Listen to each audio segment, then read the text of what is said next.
Ration দুর্নীতিতে ফের ইডির চার্জশিট, আরো একবার চার্জশিট দিল এনফোর্সমেন্ট ডিরেক্টরেট।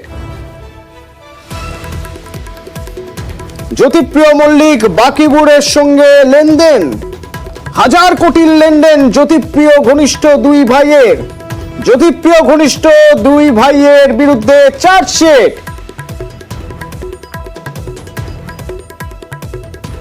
কি রয়েছে চার্জশিটে, কাদের নাম রয়েছে জানবো। অমিত রয়েছেন আমার সঙ্গে। অমিত, দেখো, বেগঙ্গার দুই ব্যবসায়ী, দুই ভাই আনিসুর রহমান এবং আলিফ নূর, দুজনকে 2রা অগাস্ট গ্রেপ্তার করা হয়েছিল ইডির তরফে। তাদের বিরুদ্ধে তৃতীয় সাপ্লিমেন্টারি চার্জশিট আজকে জমা দিল ইডি আদালতে। মূলত এই দুই ব্যবসায়ীর মাধ্যমে রেশন দুর্নীতির 1000 কোটি টাকা লেনদেন হয়েছে, এমনটাই উল্লেখ করা হয়েছে চার্জশিটে। দুই ভাই আনিসুর এবং আলিফ ছাড়াও আরো 2জন ডিস্ট্রিবিউটরের নাম এবং 3টি সংস্থার কথা বলা হয়েছে চার্জশিটে।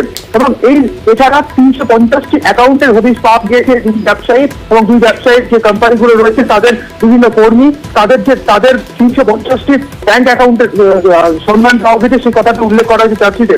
এবং 157 পাতার মূল যে চার্জশিট, তার সাথে প্রায় 3000 পাতার নথি জমা দেওয়া হয়েছে।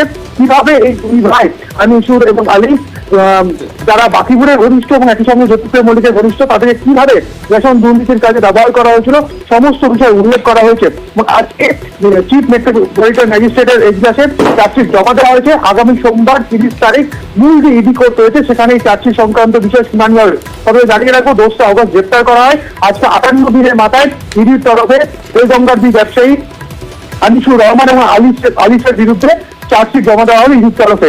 এখানে 1000 কোটি টাকা লেনদেনের কথা উল্লেখ করা হয়েছে ইডির তরফে। ধন্যবাদ।